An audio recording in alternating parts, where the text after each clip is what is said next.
Huwag niyong iisipin yung setup natin sa Pinas. Lagi tayong book-based pag magsasagot ng mga questions. So, primary nursing, ayan, 1:5, 1 nurse, 5 patients. Anong keyword ng functional? Mga task. Tama. Meron silang specific task na gagawin. So, kunwari, may isang medication ka lang para daw mabilis. Medication. Ikaw, taga-vital signs. Best in vital signs. Ayan, best in medication. Ganon. Anong pangit sa functional? Hindi ka nakakapag-rapport sa patient. Kasi pupunta ka lang sa pasyente mo, ma'am, bigyan lang kita ng gamot. Tapos alis ka na. May alam ka ba? Nakausap mo ba siya sa anong sakit niya? Hindi, di ba? So, functional, yes, pwede mapabilis na yung mga ginagawa ng nurses sa ospital. Pero kung ang pagbabasihan ay yung holistic care mo na talagang may kontak ka sa patient, wala siyang ganon. So, yun yung pangit kay function.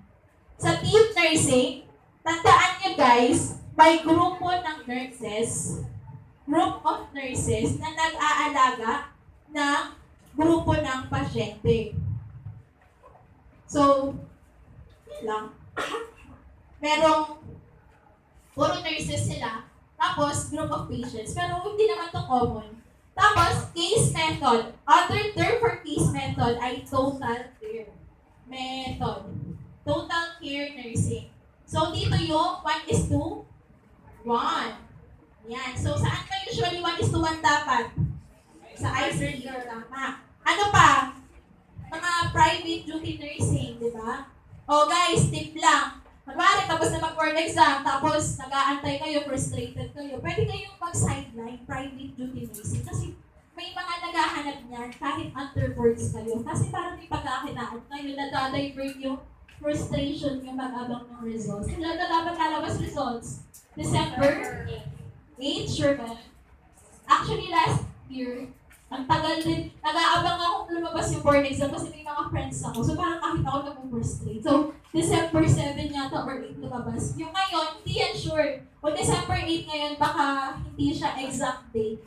So, gawin yung busy yung sarili nyo. So, pwede kayo mag-PTN. Kikita pa kayo guys. 1, 5, 12 hours ko. Kesa naman 12 hours nakahilata ka na, nagpe-Facebook, nagpa-Mobile Legends. Kita ka, PDL ka. Dami ko magawa nun ngayon. Okay, alin dyan yung hindi daw nag-e-exist sa Pinas kasi ang meron daw dito ay isang grupo ng mga professionals. So, merong doktor, may isang RM, merong RN, merong PT, so iba't ibang professionals, mga rad-tech, nutritionist, para sa isang pasyente or grupo ng pasyente. So, dito, may RN, RM, MD, may PT, rad-tech, kahit anong professions na isipin nyo, caring for a patient. So, pwede isa lang, pwede rin group of patients. Hindi po ito nangyayari sa Pinas. Kasi, wow, ang yaman naman ng pasyente ko, di ba? Kahit St. Luke's, wala namang ganyan. Unless presidente ka siguro. So, dito, modular nursing, sinasabi ni Doc 6 sa abroad lang, pwede UK, US. Sino ba dito yung mga balak pag-abroad? Yung totoo. Magte-take ng NCLEX after board exam. Sino dyan? Magte-take ng CPT. Pag-UK naman yun. Sige, pag-isipan nyo yan afterwards. Okay, ulit. Si primary, traditional, functional, mga tasks. Team nursing, group of nurses. So, group of patients. Case method, 1:1. Modular nursing, may group of professionals caring for a patient or group of patients.